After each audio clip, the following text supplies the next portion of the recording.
ಪ್ರಿಯ ವೀಕ್ಷಕರಿಗೆಲ್ಲ ನನ್ನ ಆತ್ಮೀಯ ನಮಸ್ಕಾರಗಳು. ಪಾಸಿಟಿವ್ ಲೈಫ್ ನಾಲೆಡ್ಜ್ 333 ಚಾನೆಲ್ಗೆ ನಿಮ್ಮೆಲ್ಲರಿಗೂ ಹಾರ್ದಿಕ ಸ್ವಾಗತ.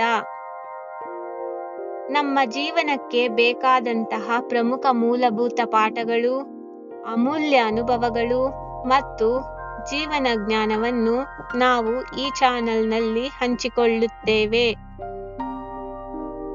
ಈ ವಿಡಿಯೋದಲ್ಲಿ ಬಳಸಲಾಗಿರುವ AI ವಿಜುವಲ್ಸ್ ಮತ್ತು ಚಿತ್ರಗಳು ಕೇವಲ ಉಲ್ಲೇಖಕ್ಕಾಗಿ ಮಾತ್ರ.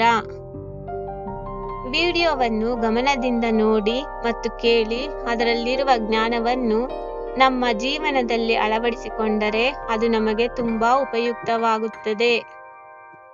ಹಾಗೆ ನಮ್ಮ ಬದುಕು ಇನ್ನಷ್ಟು ಸುಂದರ ಮತ್ತು ಅರ್ಥಪೂರ್ಣವಾಗುತ್ತದೆ. ಹಾಗಾದರೆ ಬನ್ನಿ ಕಲಿಯೋಣ, ಅಳವಡಿಸಿಕೊಳ್ಳೋಣ ನಮ್ಮ ಜೊತೆಗೆ. ಈ ವಿಡಿಯೋವನ್ನು ಸಂಪೂರ್ಣವಾಗಿ ಕೊನೆಯವರೆಗೂ ವೀಕ್ಷಿಸಿ. ಧನ್ಯವಾದಗಳು. ನಮಸ್ಕಾರ.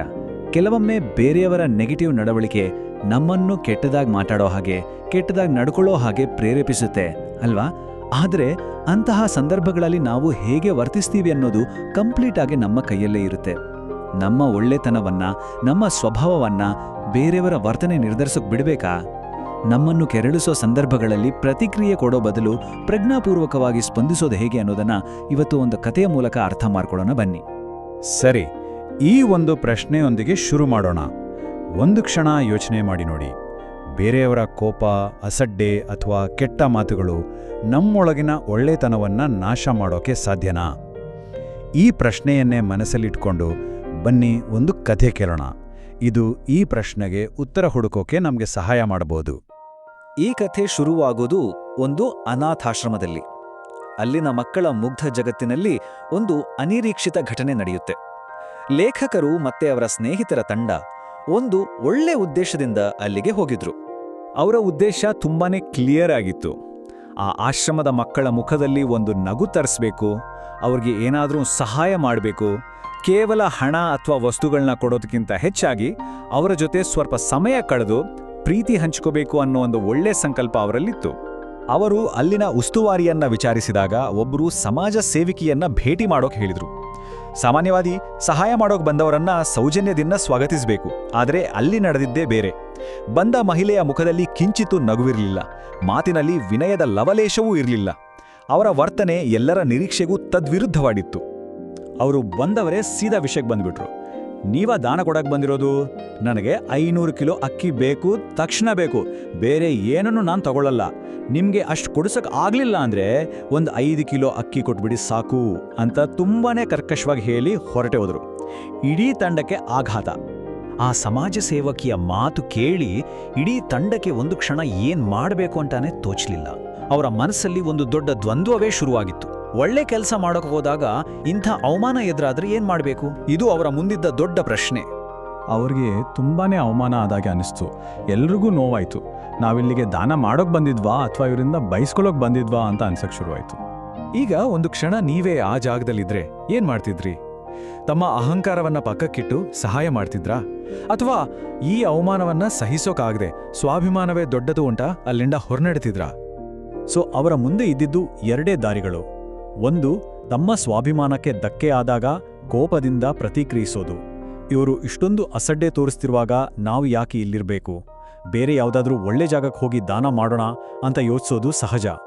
ಇನ್ನೊಂದು ದಾರಿ, ತಮ್ಮ ಮೂಲ ಉದ್ದೇಶವನ್ನ ಮರೆಯದೆ ಮಕ್ಕಳಿಗಾಗಿ ಪ್ರಜ್ಞಾಪೂರ್ವಕವಾಗಿ ಸ್ಪಂದಿಸೋದು. ಆ ಒಂದು ಗೊಂದಲದ ಕ್ಷಣದಲ್ಲಿ ಲೇಖಕರು ತಮ್ಮ ಭಾವನೆಗಳಿಗೆ ಬಲಿಯಾಗದೆ ಒಂದು ಅತ್ಯಂತ ಪ್ರಬುದ್ಧವಾದ ನಿರ್ಧಾರವನ್ನ ತೆಗೆದುಕೊಂಡ್ರು. ಅವರ ಆ ಒಂದು ನಿರ್ಧಾರ ಇಡೀ ಘಟನೆಯ ದಿಕ್ಕನ್ನೇ ಬದಲಿಸಿತು ಮತ್ತು ನಮ್ಮೆಲ್ಲರಿಗೂ ಒಂದು ದೊಡ್ಡ ಪಾಠವಾಯಿತು. ಲೇಖಕರು ತಮ್ಮ ತಂಡಕ್ಕೆ ಹೀಗೆ ಹೇಳಿದ್ರು: ನಾವೀಗ 500 ಕಿಲೋ ಅಕ್ಕಿಯನ್ನ ಕೊಡೋಣ. ಆ ಮಹಿಳೆಯನ್ನ ನೋಡಿ ಅಲ್ಲ, ಆ ಮಕ್ಕಳನ್ನ ನೋಡಿ. ಆಕೆಯ ನಡವಳಿಕೆಯು ಮಕ್ಕಳ ಹೊಟ್ಟೆ ಮತ್ತು ನಮ್ಮ ಹೃದಯಗಳ ನಡುವೆ ಒಂದು ಗೋಡೆಯನ್ನು ನಿರ್ಮಿಸುವುದು ಬೇಡ.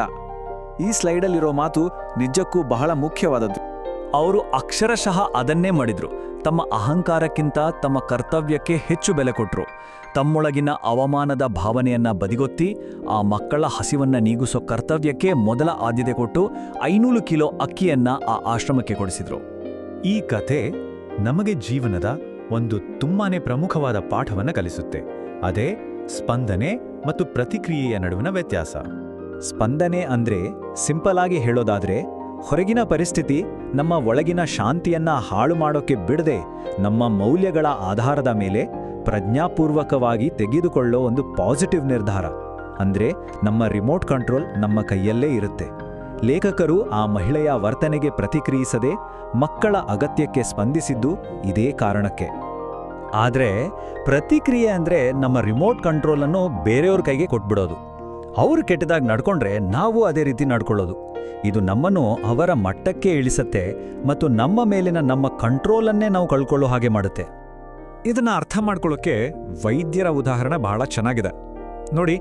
ನಮ್ಮ ಆರೋಗ್ಯ ಸುಧಾರಿಸ್ತಿದ್ರೆ ಡಾಕ್ಟರ್ ಏನ್ ಹೇಳ್ತಾರೆ? ನಿಮ್ಮ ದೇಹ ಔಷಧಿಗೆ ಚೆನ್ನಾಗಿ ಸ್ಪಂದಿಸ್ತಿದೆ ಅಂತಾರೆ.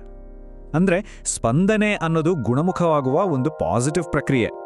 ಅದೇ ಆರೋಗ್ಯ ಕೆಟ್ರೆ ಔಷಧಿ ನಿಮ್ಮ ಮೇಲೆ ಕೆಲಸ ಮಾಡ್ತಿಲ್ಲ ಅಥವಾ ರಿಯಾಕ್ಷನ್ ಆಗಿದೆ ಅಂತ ಹೇಳ್ತಾರೆ. ಹಾಗೆ ಜೀವನದಲ್ಲಿ ಸ್ಪಂದನೆ ನಮ್ಮನ್ನು ಬೆಳೆಸಿದ್ರೆ ಪ್ರತಿಕ್ರಿಯೆ ನಮ್ಮನ್ನು ಕುಗ್ಗಿಸುತ್ತೆ. ಹಾಗಾದ್ರೆ ನಾವು ಸ್ಪಂದಿಸೋದನ್ನ ಕಲಿಯೋದು ಹೇಗೆ? ಅದಕ್ಕಿರೋ ದಾರಿಯೇ ಜನರಿಗಿಂತ ಮುಂದೆ ಇರೋದು. ಇದರರ್ಥ ಅಹಂಕಾರದಿಂದ ವರ್ತಿಸೋದಲ್ಲ, ಖಂಡಿತ ಅಲ್ಲ. ಬದಲಿಗೆ ನಮ್ಮ ನಡವಳಿಕೆಯ ಗುಣಮಟ್ಟವನ್ನ ಬೇರೆಯವರ ನಡವಳಿಕೆ ನಿರ್ಧರಿಸೋಕೆ ಬಿಡದೆ ಅದಕ್ಕಿಂತ ಒಂದು ಸ್ಟೆಪ್ ಮೇಲೆ ಇಟ್ಕೊಳ್ಳೋದು. ಇದರ ಅರ್ಥ ನಮ್ಮ ನಡವಳಿಕೆಯನ್ನ ನಮ್ಮ ಆಂತರಂಗದ ಮೌಲ್ಯಗಳು ನಿರ್ಧರಿಸಬೇಕು, ಹೊರತು ಬೇರೆಯವರು ನಮ್ಮ ಜೊತೆ ಹೇಗೆ ನಡ್ಕೊಳ್ತಾರೆ ಅನ್ನೋದಲ್ಲ. ನಮ್ಮ ಒಳಗಿನ ದೀಪವನ್ನ ಬೇರೆಯವರ ಗಾಳಿ ಆರ್ಸೋಕೆ ನಾವು ಬಿಡಬಾರ್ದು ಅಷ್ಟೇ. ನಾವು ಪ್ರತಿಕ್ರಿಯಿಸಿದಾಗ ಸಾಮಾನ್ಯವಾಗಿ ಇಂಥ ಕಾರಣಗಳನ್ನೇ ಕೊಡ್ತೀವಿ ಅಲ್ವಾ?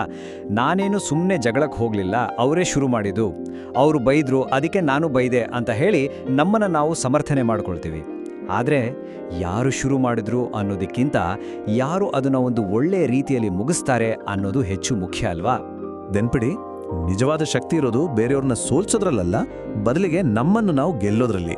ಅವರ ಸಂಘರ್ಷಕ್ಕೆ ಇಳಿಯದೆ ನಾವು ಎಂಥವರಾಗಿರಬೇಕು ಅಂತ ನಾವೇ ನಿರ್ಧರಿಸೋದ್ರಲ್ಲೇ ನಮ್ಮ ನಿಜವಾದ ಶಕ್ತಿ ಅಡಗಿದೆ. ಹಾಗಾಗಿ ದಿನದ ಕೊನೆಗೆ ಎಲ್ಲವೂ ಬಂದು ನಿಲ್ಲೋದು ನಮ್ಮ ಆಯ್ಕೆಯ ಮೇಲೆ. ನಾವು ಪ್ರತಿಕ್ರಿಯಿಸ್ತೇವೆಯೋ ಅಥವಾ ಸ್ಪಂದಿಸ್ತೇವೆಯೋ ಅನ್ನೋದನ್ನ ನಾವೇ ನಿರ್ಧರಿಸಬೇಕು. ಈ ಒಂದು ವಾಕ್ಯವನ್ನ ಮನಸ್ಸಲ್ಲಿಟ್ಕೊಳ್ಳಿ. ಯಾವುದೇ ಸಂದರ್ಭ ಬರಲಿ, ನಮ್ಮ ಒಳ್ಳೆಯತನವನ್ನ ನಾವು ಹರಾಜಿಗಿಡುವುದು ಬೇಡ. ಪ್ರಪಂಚ ಹೇಗೆ ಬೇಕಾದರೂ ನಡ್ಕೊಳ್ಳಿ, ನಾವು ನಮ್ಮ ಆಂತರಿಕ ಮೌಲ್ಯಗಳೊಂದಿಗೆ ಬದುಕೋಣ. ಹಾಗಾದ್ರೆ ಈಗ ಒಂದು ಕ್ಷಣ ಯೋಚಿಸಿ ನೋಡಿ. ನಿಮ್ಮ ದೈನಂದಿನ ಜೀವನದಲ್ಲಿ, ಮನೆಯಲ್ಲಿ, ಕೆಲಸದ ಸ್ಥಳದಲ್ಲಿ, ಟ್ರಾಫಿಕ್ನಲ್ಲಿ ಸಿಕ್ಕಾಕೊಂಡಾಗ ಅಥವಾ ಆನ್ಲೈನ್ನಲ್ಲಿ ಚರ್ಚಿಸುವಾಗ ನೀವು ಪ್ರತಿಕ್ರಿಯಿಸುವ ಬದಲು ಸ್ಪಂದನೆಯನ್ನು ಆಯ್ಕೆ ಮಾಡಿಕೊಳ್ಳಬಹುದಾದ ಸಂದರ್ಭಗಳು ಯಾವುವು? ಈ ಬಗ್ಗೆ ಯೋಚಿಸ್ತಾ ಇಲ್ಲಿ.